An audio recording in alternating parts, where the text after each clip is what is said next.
Hello, welcome dear viewers. आज हम जैसे आप इस पेज पर देख सकते हैं one word substitution.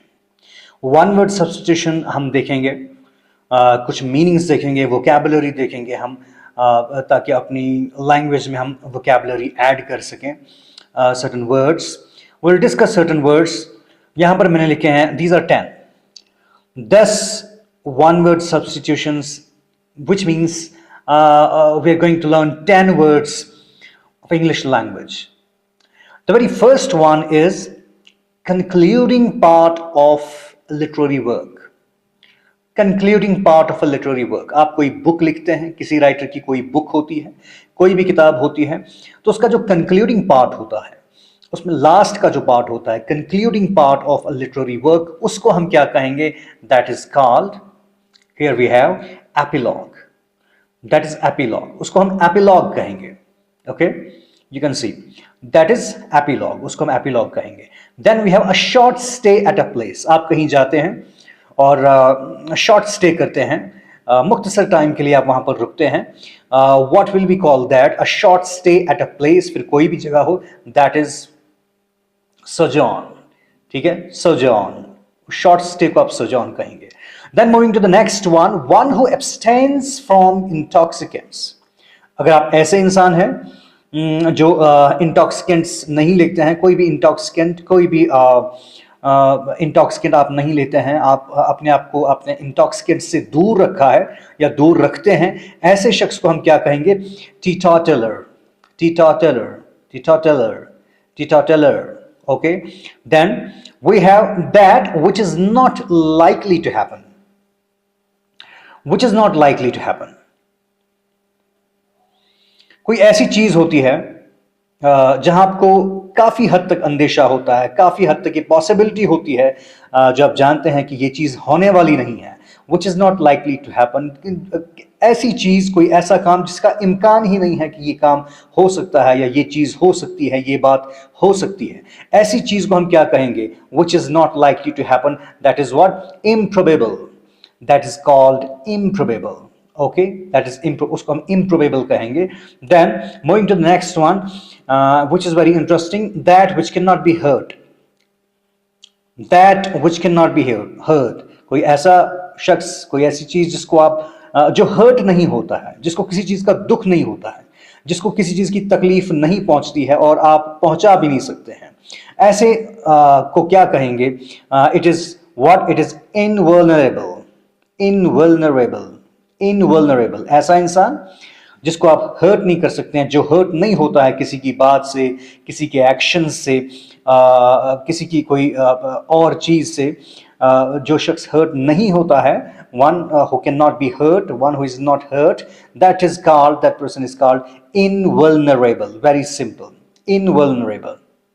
then moving to the next one, a place where clothes are kept।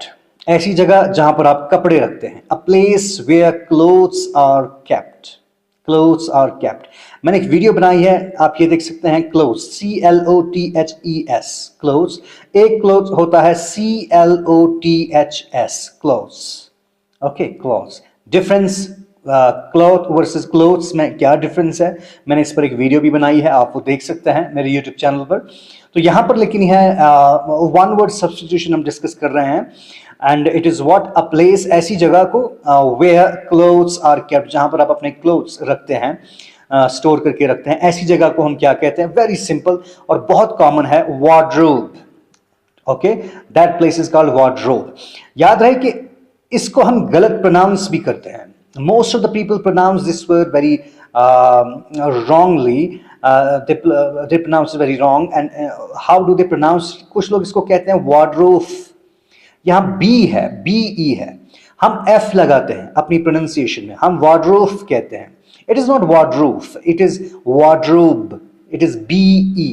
Okay, wardrobe, ऐसी जगह पर, ऐसी अलमीरा आप कह सकते हैं जहां पर आप अपने क्या नाम है, कपड़े रखते हैं, that place is called wardrobe. Okay, then moving to next one, one who can not be corrected. ऐसा इंसान जिसको आप करेक्ट नहीं कर सकते, मतलब जो नाकाबिले इस्लाह हो, जिसकी आप इस्लाह नहीं कर सकते हैं, जिसको आप ठीक नहीं कर सकते हैं। ठीक है, कोई भी चाहे कोई भी खामी हो, कोई भी कमी हो, कोई हैबिट हो सकती है, कोई आदत हो सकती है एक इंसान में, तो अगर वो ठीक नहीं होता है, उसको आप ठीक नहीं कर सकते हैं, वो इस काबिल ही नहीं होता है कि उसकी इस्लाह की जाए, उसको ठीक कर सकते हैं आप, that sort of person is called incorrigible. Incorrigible, उसको हम कहेंगे incorrigible, incorrigible. Okay, then moving to the 8th one, the purest and most essential part of a thing।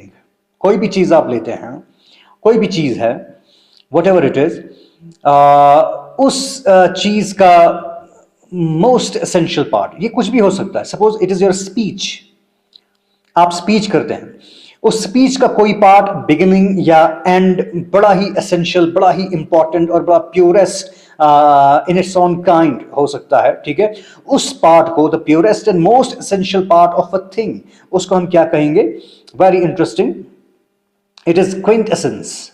क्विंटेसेंस, quintessence, आप उसको क्विंटेसेंस कहते हैं। क्विंटेसेंस का मतलब ये भी होता है कि एक तो आया the purest and the most essential part of a thing, ठीक है। दूसरा मीनिंग इसका ये होता है the best example of something, किसी चीज की बेहतरीन मिसाल। ठीक है, आप दे सकते हैं। तो ये जो थिंग है, ये आपकी ये कोई भी चीज हो सकती है। जैसे मैंने आपको कहा, ये एक बुक हो सकती है, ये एक स्पीच हो सकती है, ये कोई सॉन्ग हो सकता है। तो उसका सबसे एसेंशियल पार्ट, उसका सबसे प्योरेस्ट पार्ट जो है, उसको आप कह सकते हैं क्विंटेसेंस। आप ये कह सकते हैं the beginning of his speech was quintessence, और the concluding part of one's speech was क्विंटेसेंस।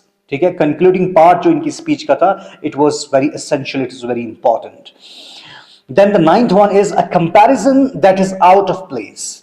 The comparison that is out of place, ऐसा कंपैरिजन जो आउट ऑफ प्लेस हो, जो पॉसिबल ही नहीं है। ठीक है, a comparison that is out of place, उसको हम कहेंगे inept। inept, INAPT, that word is called inept।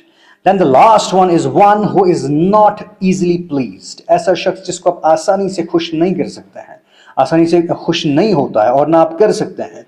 that person is called fastidious।